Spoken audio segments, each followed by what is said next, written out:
자, 그 다음에 이제 커런트 게인, 커먼 베이스 커런트 게인 성분이 두 가지가 있는데요. DC 성분이 있고 AC 성분이 있습니다. 뭐냐 하면은 어떤 포인트에서 겉에 흐르는 전류 IC 값하고 겉에 흐르는 전류 IE의 B가 바로 알파 제로 DC 성분입니다. 이건 DC 값. 요거는 AC 성분인데 AC 성분은 뭐냐면 여기서 변화량과 여기 변화량. 그러니까 콜렉터 전류의 변화량분의 반대가 됐네. 에미터 전류의 변화량하고 콜렉터 전류의 변화량. 얘가 바로 AC적인 입장에서의 커런트 게인이 됩니다.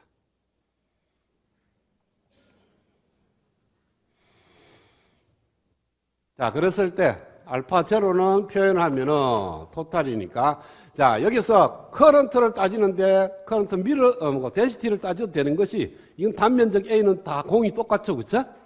그러니까 어차피 커런트 데시티에다가 단면적 A를 곱하면 커런트가 되는 거니까 이거는 뭐냐 하면은 A의 JE하고 A의 JC니까 그냥 A의 약분되니까 JC하고 JE의 B니까 그냥 그대로 써면 됩니다.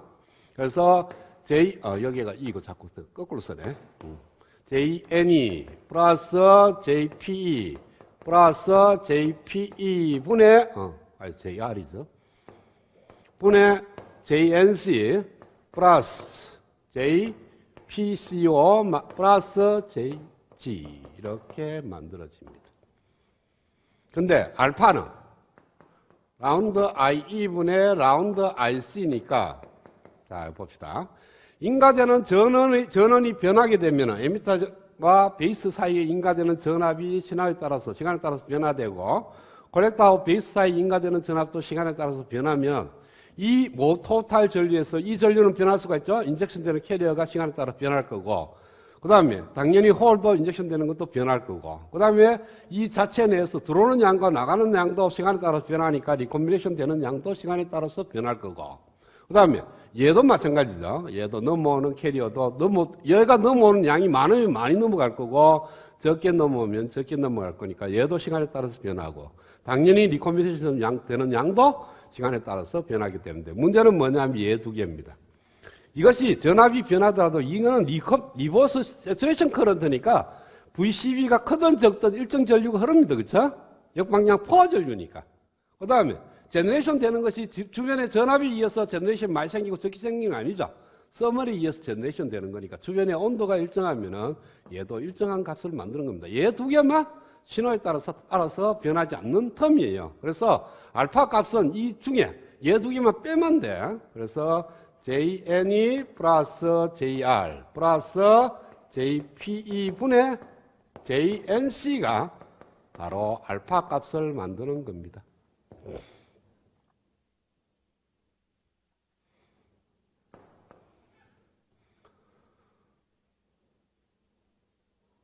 자, 보통 우리가 일반적으로 트랜지스터를 생각하면요.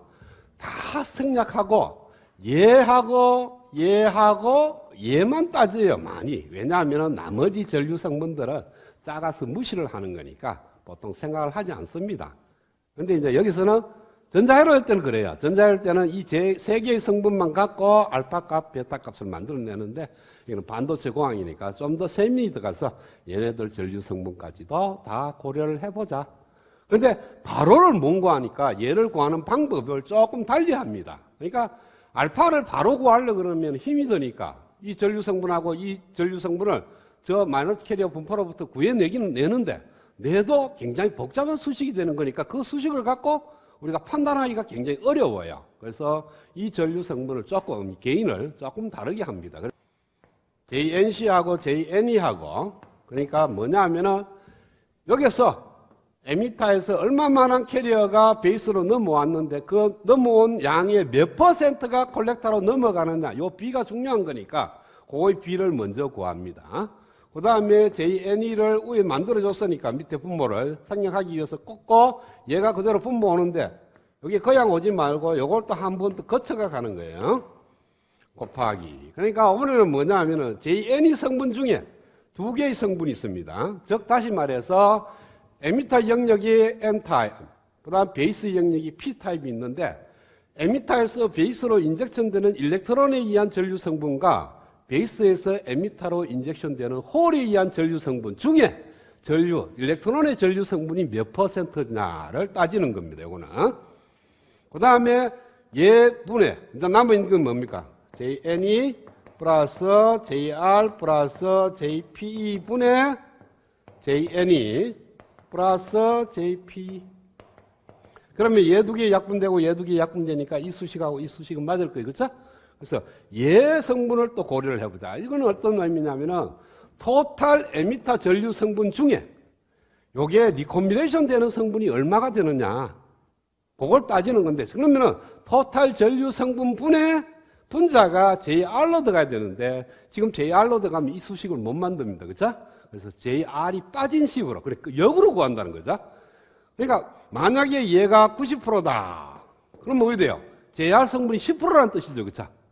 토탈분의 JR 뺀 나머지 성분이 90%면 JR 성분이 10%고 얘가 99%면 JR 성분이 1%가 되는 거고. 그래서 이렇게 세 항으로 나누게 되는데 그 세 항을 우리는 뭐라고 정의를 하느냐 하면은 알파 T와 감마와 델타라는 항으로 나누게 됩니다. 그래서 요 알파 T가 첫 번째 나오는 JNC하고 JNE하고의 비를 나누는데 요거는 뭐냐 하면은 베이스 전송인자입니다.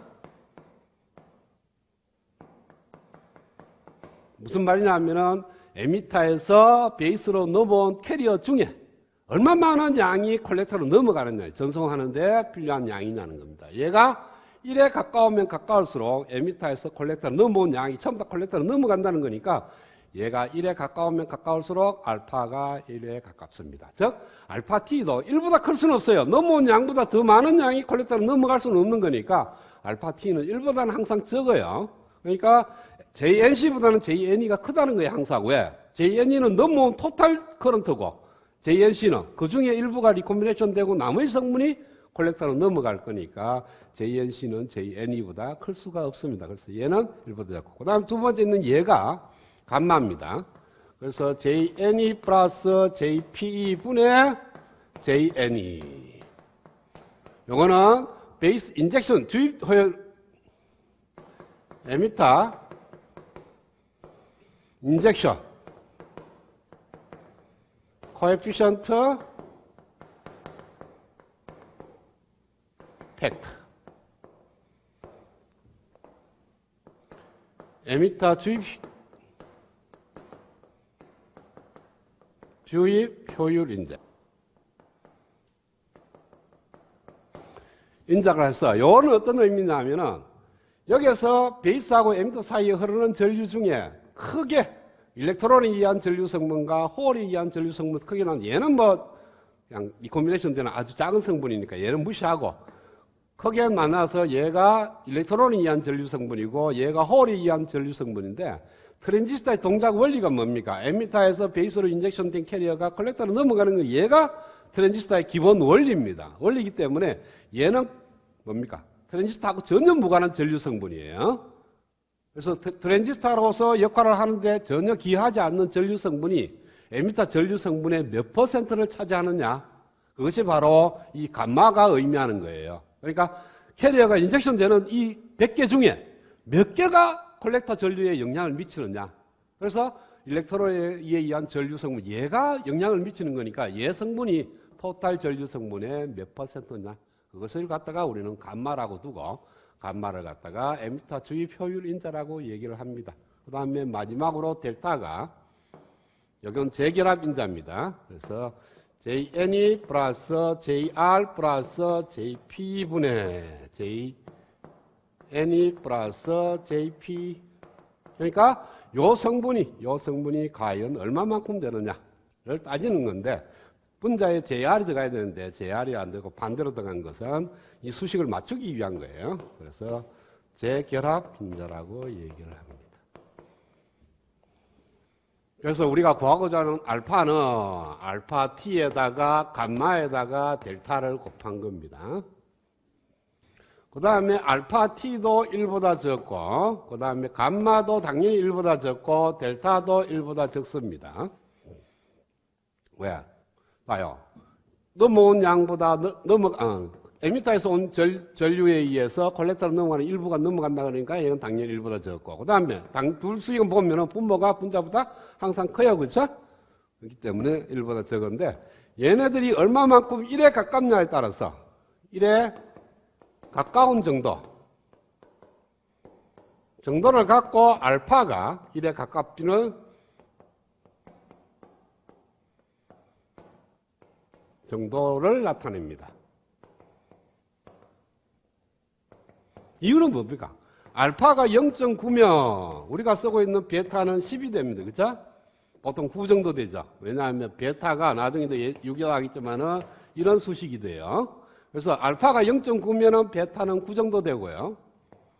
그 다음에 알파가 0.99, 좀 더 1에 가까워지면은 베타는 5분의 99가 됩니다. 그러니까 우리가 원하는 건 뭡니까? 바로 베타가 커야 되죠. 그래야 정품질이 더 많아질 거니까, 트랜지스터에서. 그 다음에 알파가 0.999가 되면 슈퍼 트랜지스터 그래가 슈퍼 베타라 그래갖고 999가 됩니다. 이거는. 그러니까 알파가 전부 다 1보다 적지만은 1에 얼마만큼 근접하느냐에 따라서 베타 값이 확 달라진다고. 비록 알파가 0.09 차이고 얘는 0.009 차이지만은 베타는 보면은 10배씩 늘어나요. 그렇죠? 그러니까 알파가 1에 가까울 정도면 가까워질수록 베타 값이 커지는 거니까 될 수 있는 대로 우리는 트랜지스터 만들 때 베타 값을 키워야 되는 거니까 알파가 1에 근접하도록 만들어야 돼요. 그러면은 얘가 1에 근접하려고 그러면은 각각의 요소가 굉장히 1보다 커서 1에 가깝게 할 수도 있지만 모두가 보니까 1보다 적은 소인이야. 세 개 다 1보다 적은데 세 개를 곱해가 1에 가까우려고 그러면 각각이 1에 가까워야 되겠죠. 그렇죠? 알파 t도 1에 가깝게 만들어야 될 거고, 감마도 1에 가깝게 만들어야 될 거고, 델타도 1에 가깝게 만들어야 그거의 곱이 알파도 1에 가까워질 거란 말이에요. 그렇죠? 그래서 지금부터 주 목적은 이 알파 t와 감마와 델타 값을 구해서 어떻게 하면은 얘를 1로 가깝게 만드는지를 수식을 보고 정하겠다는 거예요.